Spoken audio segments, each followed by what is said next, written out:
자, 보시는 것처럼 집합건물법 제24조 사항이 점유자의 의결권을 인정하고 있죠. 방금 전에 보셨습니다.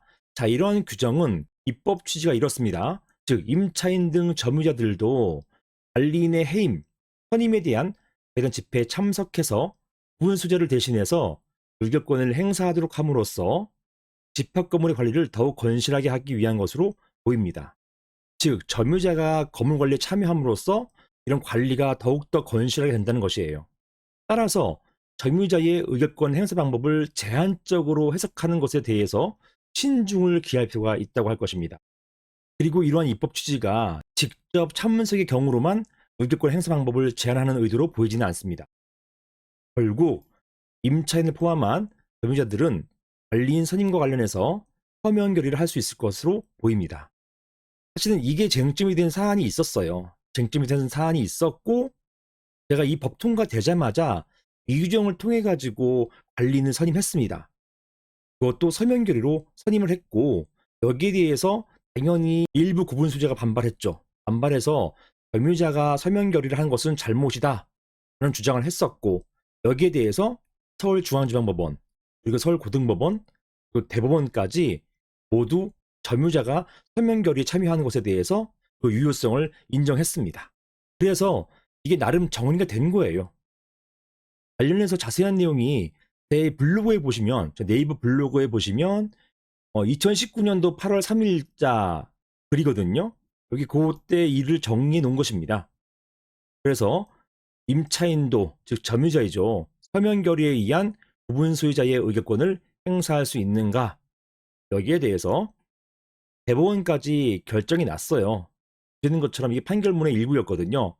여기 붉은 글씨 보시는 것처럼 이단 집회에 참석해서 구분 소유자의 의결권을 행사할 수 있는 점유자는, 명시적으로 점유자는 법건법 제41조 1항이 정하는 서면 결의에 의한 구분 소유자의 의결권도 행사할 수 있다고 보아야 한다라고 대법원까지 이러한 판단이 이루어졌습니다. 이게 방금 보신 것처럼 2012년 12월 18일 이후에 이 개정된 법에 따라서 진행했던 사례입니다. 제가 이 법 개정을 기다렸다가 이런 서면 결의를 준비하다가 이런 법이 개정되자마자 이런 법 취지에 따라 가지고 서면 결의를 진행했었던 것이고, 여기에 대해서 1심, 2심, 그리고 대법원까지 동일한 판결을 제가 얻어냈던 사안입니다.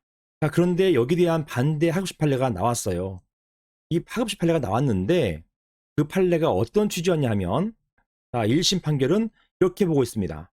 집합건법 제24조 사항은 부분 소유자와 점유자의 집회 참석 시 의결권 행사 방법을 정하고 있는 반면, 집합건법 41조 1항은 관련 집회에서의 결의를 대신하는 서면 결의의 주체를 부분 소유자로만 명시하고 있다라고 보면서 굉장히 서면 결의의 주체를 엄격하게 해석하고 점유자는 아니다 이렇게 밝히고 있습니다. 자, 그래서 일단 집회에서의 점유자의 의결권은 원칙적, 일반적으로 인정되는 것이 아니고 개별 조항에 의해서 예외적으로 인정되는 것이고, 자, 이런 판단을 하세요. 하지만 근거는 없습니다. 점유자의 의결권은 고유의 의결권이 아니라 부분 소유자의 의결권을 대신 행사하는 것이다 라고 하고 있습니다.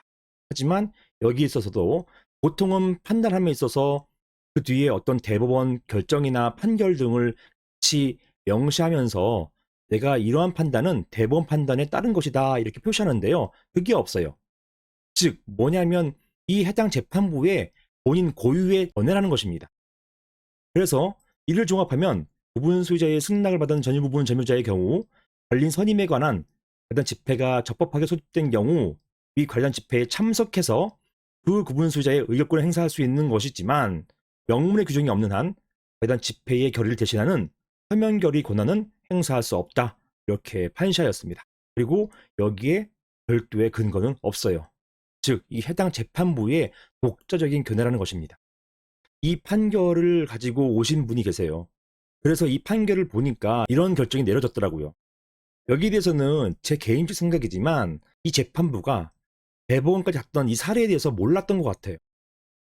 제가 받은 사례가 이게 판결이 아니라 가처분 결정이거든요. 관리인 직무집행 정지 가처분 결정이기 때문에 아마 판례 공유가 잘 안 됐던 것 같기도 합니다. 이런 경우에는 사실 변호사가 이런 판결을 알고 여기에 대해서 이런 판결이 있다는 것을 법원에 알려야 되는데 그런 게 없다 보니까 법원은 법원대로 나름의 어떤 독자적인 판단을 해야 된 것 같습니다. 하지만 제가 말씀드린 것처럼 이렇게 좁혀서 해석하는 것이 과연 옳은 것인가? 여기에 대해서는 의문이 있어요.